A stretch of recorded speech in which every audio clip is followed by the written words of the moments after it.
Il était une fois, il y avait une maman chèvre et ses 7 chevreaux. Ils vivaient dans une maison dans la forêt. La maman chèvre aimait ses chevreaux et les protégeait à tout prix. Elle essayait de leur apprendre des leçons sur ses expériences de vie. Et ils étaient si mignons. 4 d'entre eux étaient des filles et 3 des garçons. Un jour, maman chèvre voulait aller au marché pour vendre le beurre qu'elle avait fabriqué, mais elle avait laissé ses chevreaux seuls à la maison. Mes chers, je vais au marché. N'osez pas ouvrir la porte à des étrangers. Faites attention. D'accord, maman. Quand tu viendras, montre-nous tes pieds. Si nous croyons que ce sont tes pieds, nous t'ouvrirons la porte. Mère chèvre est partie juste après avoir dit au revoir à tous ses enfants. Pendant ce temps, un loup perfide errait dans la forêt à la recherche d'une proie facile. Le loup était caché derrière un arbre, attendait patiemment que la mère de ses petits bouts quitte la maison. Dès qu'il est parti, il a frappé à leur porte. Il voulait profiter de cette occasion. Qui est-ce? Mes chers enfants, c'est moi, votre mère. Je vous ai apporté des fruits merveilleux et délicieux. Ouvrez la porte pour moi. Hé, attendez! Je connais cette voix. C'est la voix du loup. Rappelez-vous ce que maman a dit. Le loup a une voix grave. Oh mes chers, faites attention et ne faites pas d'erreur, ou le loup vous mangera tous. Comme le loup ne pouvait pas passer la porte, il a frappé à la porte pour tenter à nouveau sa chance. Cette fois, il a vraiment atténué sa voix pour qu'il ressemble à celle de leur mère. Mes chers chevreaux, je suis coincé dehors. Allez, ouvrez-moi la porte. Je suis si fatigué. Je vous ai acheté beaucoup de nourriture. Pourquoi faites-vous attendre votre mère dehors? Ça ressemble à ma mère, mais nous devons en être sûrs. Maman, s'il te plaît, allonge tes jambes pour passer sous la porte.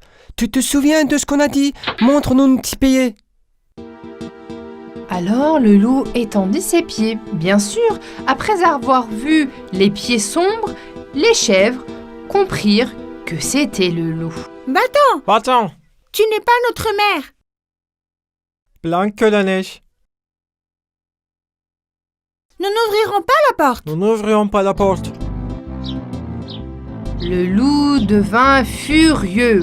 Il alla à la boulangerie et acheta un sac de farine. Il revint à la porte des enfants et courut ses pieds de farine.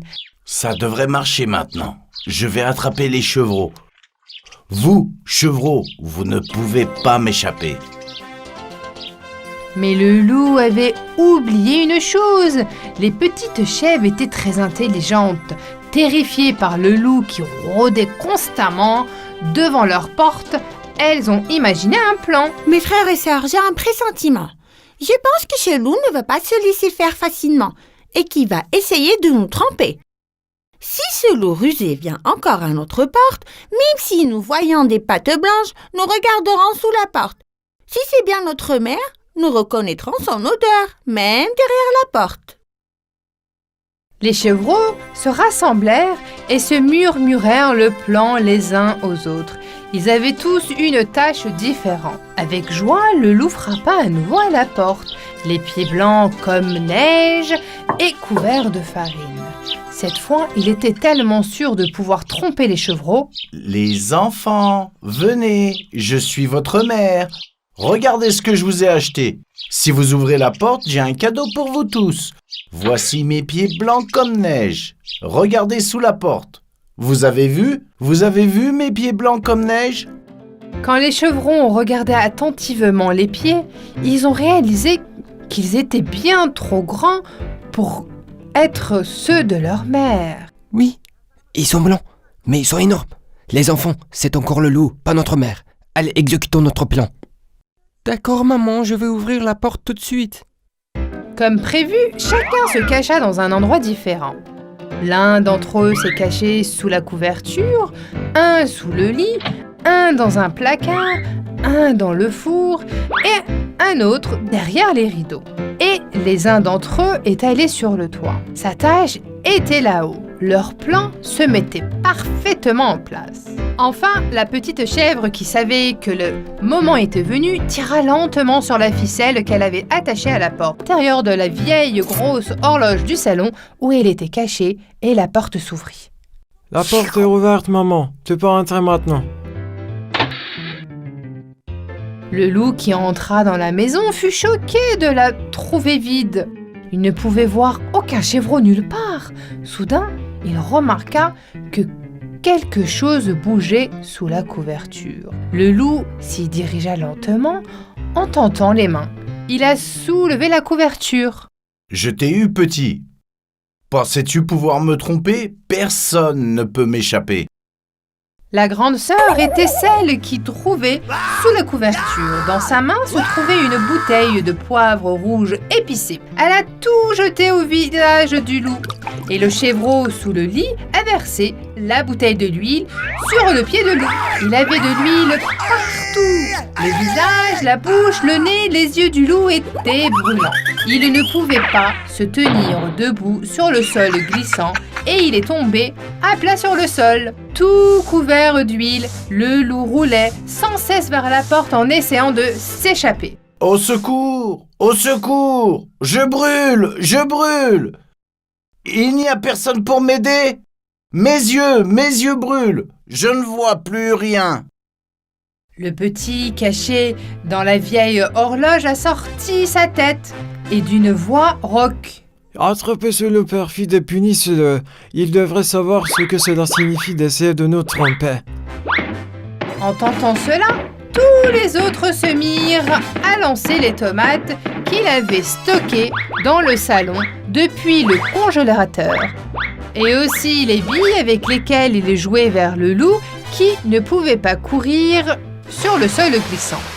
Le chevreau, sur le toit, a jeté un seau d'eau froide sur la tête du loup qui arrivait à peine de sortir par la porte. Le loup a couru pour sauver sa vie aussi vite qu'il le pouvait. Je ne viendrai plus jamais dans cette maison. J'ai été brûlé par les poivrons qu'ils m'ont jetés. J'ai gelé à cause de l'eau froide et je suis couvert de tomates. Je suis une tomate congelée. Si j'avais réfléchi pendant 40 ans, je n'aurais jamais pensé que ces petits chevreaux pouvaient me tromper. Je suis devenu très vieux. Soit ces chevreaux sont vraiment très malins. Vers le soir, la mère chèvre revint du marché. Elle avait acheté à ses chevreaux beaucoup de fruits et de légumes pour qu'ils soient en bonne santé. Chacune d'entre eux aimait un fruit différent. La mère n'en a oublié aucun et les choisit avec soin. Quand elle arriva devant la porte, elle remarqua que l'entrée était complètement mouillée. Elle leva les yeux et il n'y avait pas un nuage dans le ciel et il pleuvait pas. Elle frappa à la porte et appela les chevreaux. Mes chevreaux, je suis là, ouvrez-moi la porte. Je suis très fatiguée et mes mains sont pleines de sacs. J'ai aussi une surprise pour vous. Montre-nous tes pieds. Mère chèvre entendit ses pieds sous la porte. Les chevreaux ont tout de suite compris qu'il s'agissait des pieds de leur mère. Sa voix était aussi celle de leur mère. Ils ouvrirent la porte sans hésiter. Mère chèvre poussa un cri de choc en rentrant dans la maison. C'était un grand désordre. Des poivrons et des tomates étaient sur le sol et les meubles étaient éparpillés tout autour. Mère chèvre est terrifiée. Oh mon Dieu, qu'est-il arrivé à cette maison? Qu'est-ce que c'est? Il y a des tomates et des poivrons partout. Est-ce que ça va? Un par un, les chevreaux racontèrent à leur mère ce qui leur était arrivé. La mère était très triste, mais aussi très fière de ses enfants. Une fois de plus, il se rendit compte à quel point ils étaient intelligents. Plus tard, ils ont nettoyé leur maison tous ensemble. Ils ont mangé leur dîner. Mes petits malins, je vous aime tous tellement. Vous avez bien travaillé aujourd'hui. Vous avez agi ensemble et avez vécu le méchant loup. Je suis fière de vous. Je suis si heureuse d'être la mère de chevreaux si intelligents. Elle les a serrés dans ses bras et les a embrassés à tour de rôle. Le lendemain, ils allèrent tous à la police pour se plaindre du loup. Ils racontèrent à la police forestière tout ce qui s'était passé. Le policier forestier félicita les chevreaux pour leur encourager et leur intelligence. Il leur dit même que, s'ils le voulaient, ils pourraient devenir policiers forestiers quand ils seraient grands. Les chevreaux étaient très heureux d'entendre cela. Le loup fut attrapé et envoyé très loin. Il fut puni pour ne jamais revenir. Les 7 chevreaux vécurent heureux et se protégèrent les uns les autres comme leur mère leur avait appris. Il était une fois, dans un pays très froid, vivaient 2 petits enfants qui étaient voisins. Ils étaient de très bons amis. La fille s'appela Gerda et le garçon s'appelait Kai. Ils jouaient tout le temps ensemble. Chaque soir, la grand-mère de Gerda les réunissa devant la cheminée et leur raconta des histoires. Ce soir-là, la grand-mère leur raconta l'histoire de la Reine des Neiges. Les enfants, la Reine des Neiges était très belle fille, avec des yeux verts profonds, mais elle était tout aussi maléfique. Elle utilisait des traîneaux pour tromper les enfants, les capturer et les transformer ensuite en sculptures de glace. Comme ses cheveux, son cœur était fait de glace. Grand-mère, c'est si effrayant. Et si elle venait chez nous, nous devons nous protéger d'elle. Les enfants, c'est une histoire vraie. S'il vous plaît, ne montez jamais sur les traîneaux d'inconnus. Si vous le faites, de mauvaises choses pourraient vous arriver. Le lendemain, Kai et Gerda sont partis faire une course de traîneau dans la campagne enneigée. Kai était encore sous l'effet de l'histoire de sa grand-mère. Gerda, quand je suis allé me coucher hier soir, j'ai pensé à quelque chose. Je me demande si on peut faire fondre la Reine des Neiges. Si on peut l'amener près de la cheminée, on peut peut-être la faire fondre. Ainsi, le sort qu'elle a jeté à tous ses enfants gelés sera brisé et ils seront libérés. Kai, s'il te plaît, baisse la voix. Elle peut nous entendre et sera très en colère. Nous devons être prudents. Je vais faire fondre la Reine des Neiges. En effet, la Reine des Neiges pouvait entendre même un murmure de n'importe où dans le pays. Après avoir entendu Kai rire de se moquer d'elle, la Reine des Neiges décida d'emmener Kai dans son palais et de le transformer en sculpture de glace pour toujours. Il a immédiatement envoyé un magnifique traîneau tiré par ses reines là où se trouvaient les enfants. Oh mon Dieu, quel beau traîneau! Tu crois qu'on devrait monter dedans et l'essayer, Gerda? Selon l'histoire, la Reine des Neiges a aussi un traîneau, mais ça ne peut pas être celui-là. Regarde comme il est beau. Il est couvert d'argent, il brille de 1000 feuilles. Non, Kai, ne monte pas dessus. Rappelle-toi ce que grand-mère a dit. Elle nous a prévenus de ne pas monter sur le traîneau d'un étranger. Il est si beau. Je vais le monter juste un peu et je descends tout de suite. Dès que Kai est monté sur le traîneau, les reines se sont envolées dans les airs. En quelques secondes, il était hors de vue. La Reine des Neiges l'a fait emmener dans son château. Kai était très effrayée et le rejetait de ne pas avoir écouté Gerda, mais elle était trop tard. Les mois passèrent et il n'y eut aucune nouvelle de Kai. Gerda était très triste et pleurait tout de temps. Elle entendait toujours son cher ami. Son meilleur ami était perdu, mais elle était certaine que la Reine des Neiges l'avait capturé. Les saisons passèrent, la neige fondit et l'été arriva. Gerda était morte d'inquiétude, alors elle était finalement allée parler à sa grand-mère. Grand-mère, je pars à la recherche de Kai. Je suis si inquiète pour lui et il m'a tellement manqué. S'il te plaît, laisse-moi partir. À une condition, Gerda. J'ai une grande confiance en toi et tu es une fille très courageuse. Mais j'ai un miroir magique et je veux que tu le prennes avec toi. À quoi me servira ce miroir, grand-mère?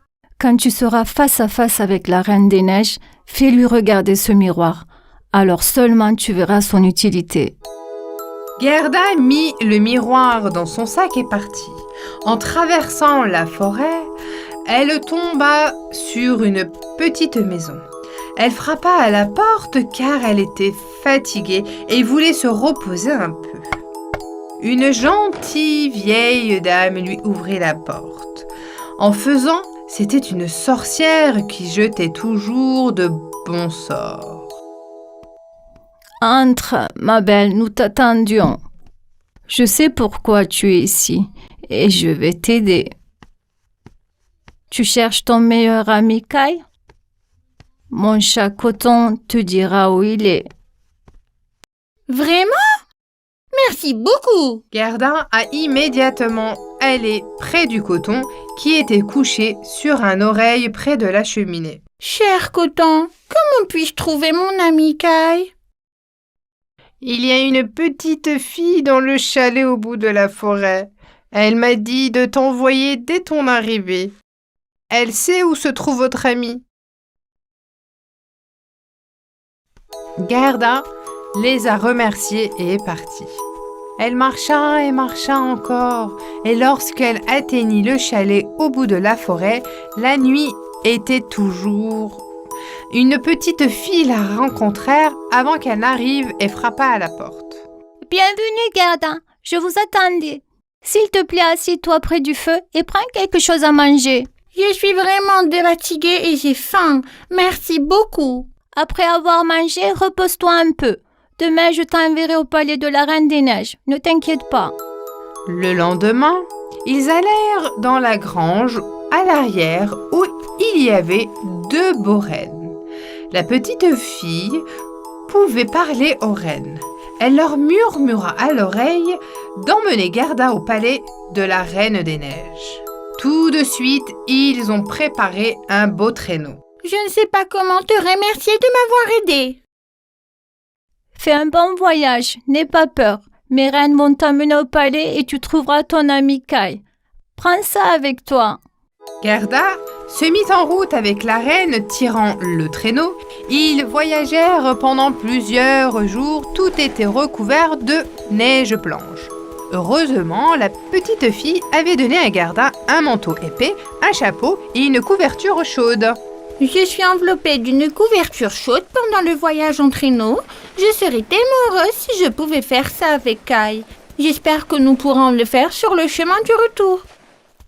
Après avoir voyagé pendant des jours, ils ont finalement arrivé devant un château blanc étincelant. Gerda réalisa qu'il était arrivé au château de la Reine des Neiges. Mes chères reines, attendez-moi ici. Je vais aller chercher mon ami et je reviens tout de suite.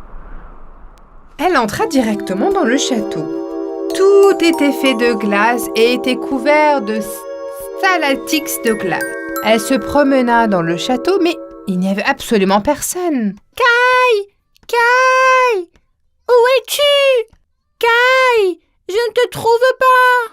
Sa voix résonnait dans le château vide. Quand elle a finalement ouvert la porte d'une pièce au dernier étage, soudainement, elle a vu Kai. Elle était debout comme une autre statue au milieu de la pièce. Kai! Kai! Réveille-toi! Parle-moi!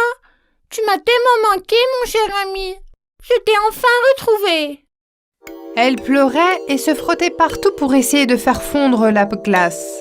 Elle pleurait et pleurait tellement que ses larmes ont commencé à faire fondre la glace autour de Kai. Soudain, Kai s'est animé et a commencé à parler. Gerda, je savais que tu viendrais me chercher. Tu m'as aussi manqué et je suis si heureux de te voir. Nous parlerons de tout plus tard, Kai. Partons d'ici tout de suite. À ce moment-là, la Reine des Neiges revint au château et entra dans la pièce où il trouvait. Elle était terrifiante. Gerda la voyait pour la première fois. Avec ses longs cheveux blancs et ses yeux d'un vert profond, la Reine des Neiges était une belle femme. La Reine des Neiges se mit à crier de colère. Comment osez-vous entrer dans mon château sans permission et faire fondre ma sculpture? Maintenant c'est ton tour, tu l'as demandé. Tu seras aussi l'une de mes sculptures. Gerda était terrifiée, mais elle savait qu'elle devait s'opposer à la Reine des Neiges. Soudain, elle se souvint du miroir que sa grand-mère lui avait donné.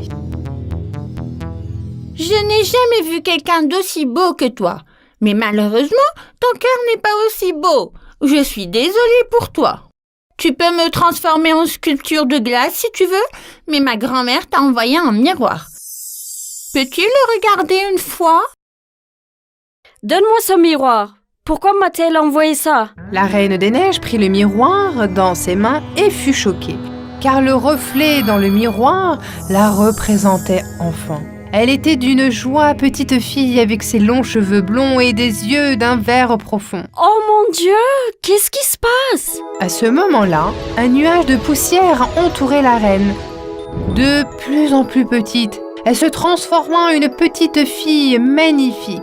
Un miroir s'est produit. Le miroir était en effet magique. Ceux qui regardaient voyaient leur vraie personnalité. Il semble que la Reine des Neiges ait été très triste dans son enfance, car personne ne jouait avec elle. Un jour, un sorcier dit à la Reine des Neiges « Tu dois les punir » et il demanda si elle voulait se venger de ceux qu'elle ne jouait pas avec elle. Remplie de tristesse comme tout enfant, elle avait pris la mauvaise décision et avait dit oui. La sorcière l'a transformée en Reine des Neiges et a rempli son cœur de malveillance. Depuis que le miroir a brisé la terrible malédiction, tout le monde est maintenant rempli de joie.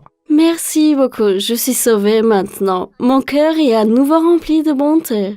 Caï et Gerda réunirent leur reine qui leur attendait, reprirent le chemin qu'ils avaient emprunté et retrouvèrent leurs vieux jouets heureux. Et bien sûr, aux histoires de leur grand-mère.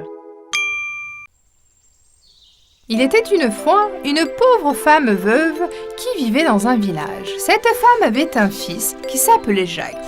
Jacques était un garçon très paresseux. Il n'aidait jamais sa mère à la maison. Il ne travaillait pas non plus pour gagner de l'argent.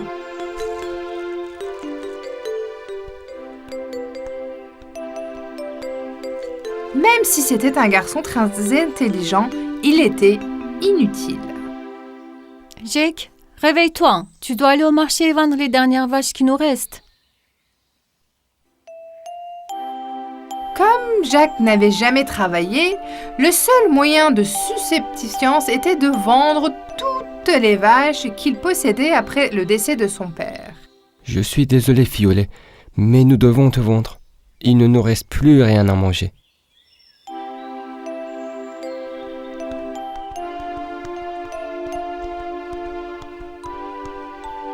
Sur son chemin vers le marché, Jack a rencontré une vieille femme étrange. Bonjour jeune homme, où vas-tu? Je vais au marché pour vendre notre vache. Ne te donne pas la peine d'y aller. Si tu me donnes la vache, je te donnerai un peu de mes haricots magiques en échange. Qu'est-ce que tu en dis?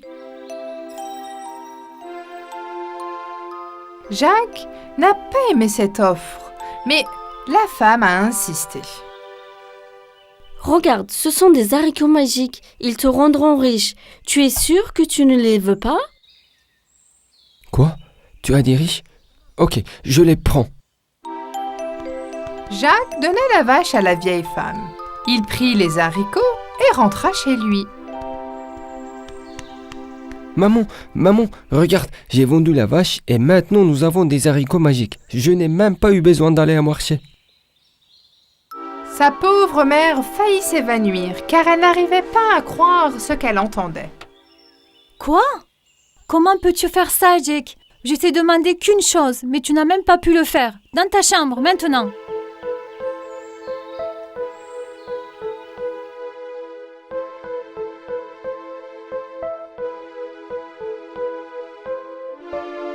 Jacques était très en colère et bouleversé.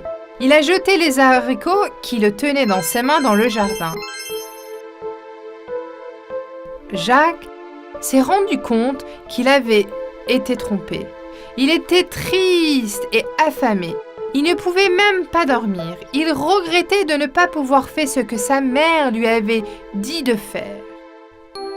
Au matin, Le petit homme regarde par la fenêtre et voit une plante qui pousse rapidement.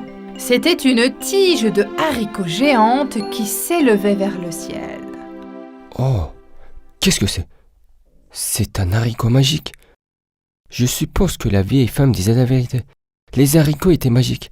Nous serons riches, riches. Il est immédiatement sorti dans le jardin et a commencé à grimper sur l'haricot géant.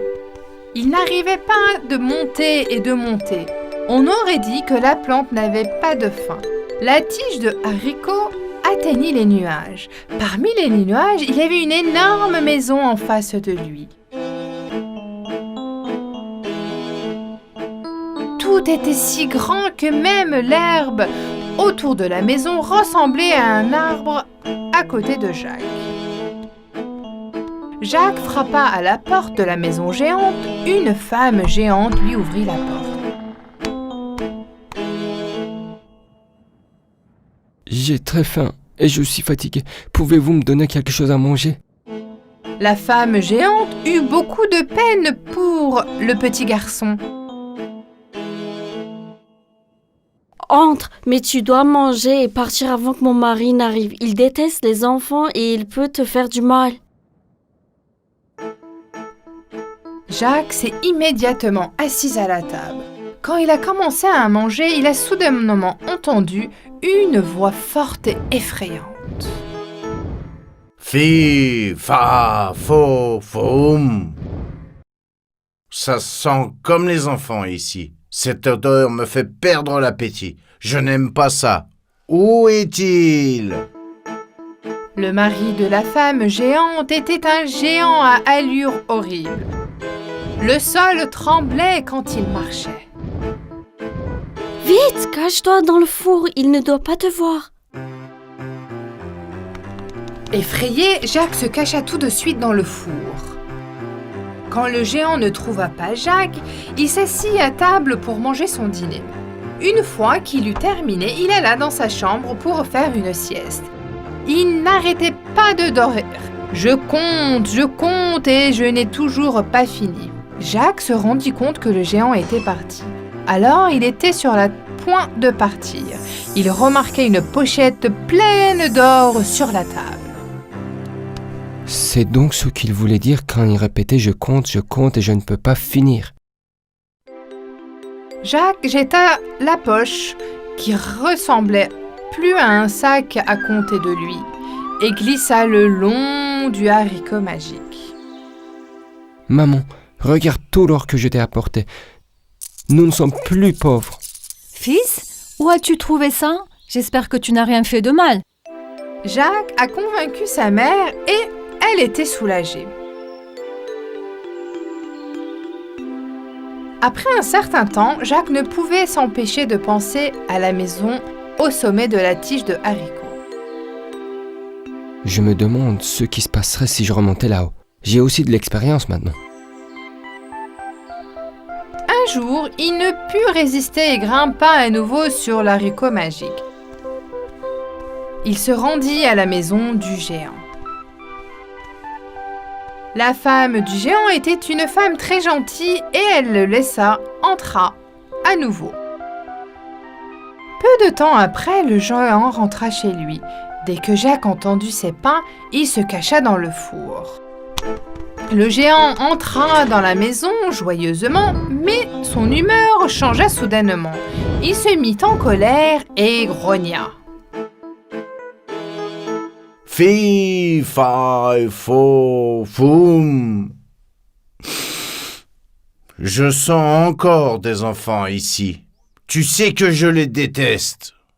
Je sais qu'un enfant est venu dans notre maison aujourd'hui. Qui est-ce? Il n'y a pas d'autre odeur que celle du repas préparé. Et personne n'est venu aujourd'hui. Laisse-moi préparer ton dîner. Tu dois avoir faim.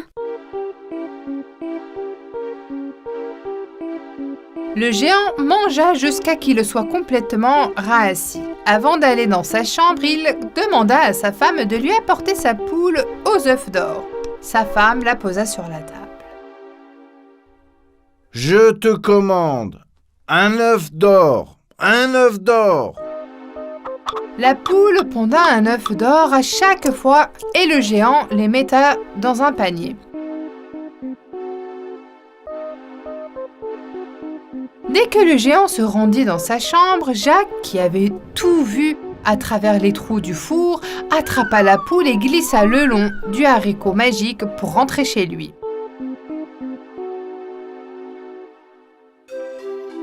Le temps passa. Jacques et sa mère étaient maintenant très riches, mais Jacques ne voulait toujours pas travailler.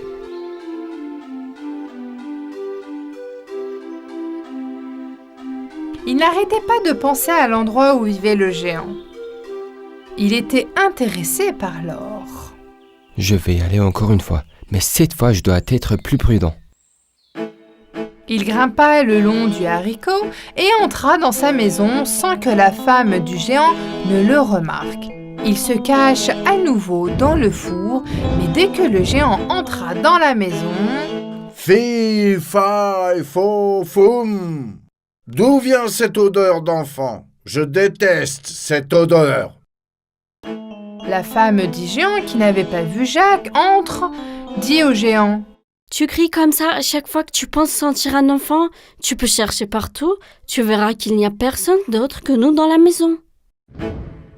Le géant et sa femme ont cherché partout dans la maison, mais n'ont pas trouvé Jacques. Jacques s'était très bien caché. Après avoir repris son repas, le géant appela sa femme. « Peux-tu m'apporter ma harpe d'or ?»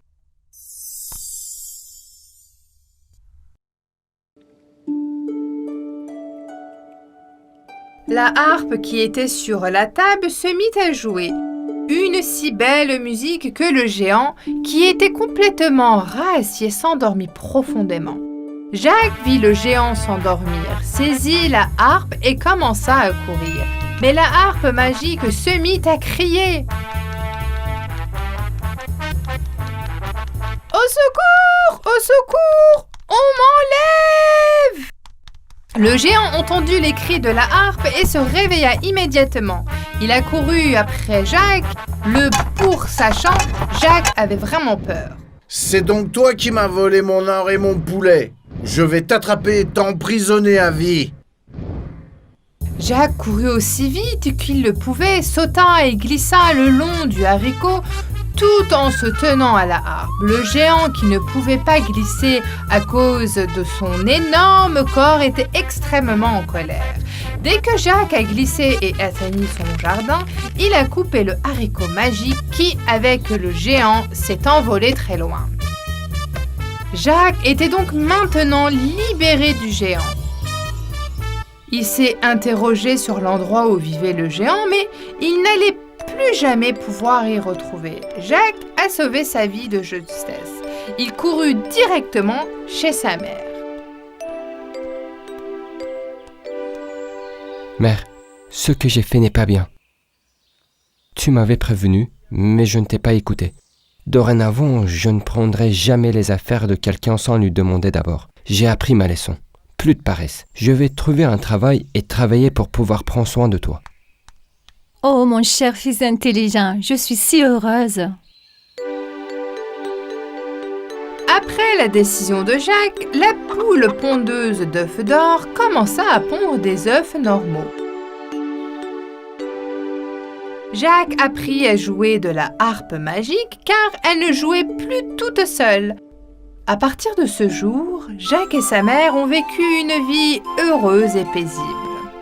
Jacques gagnait maintenant son propre argent en tant que fermier. Il prenait soin de sa mère, il avait le meilleur travail parce que c'était celui qu'il savait faire.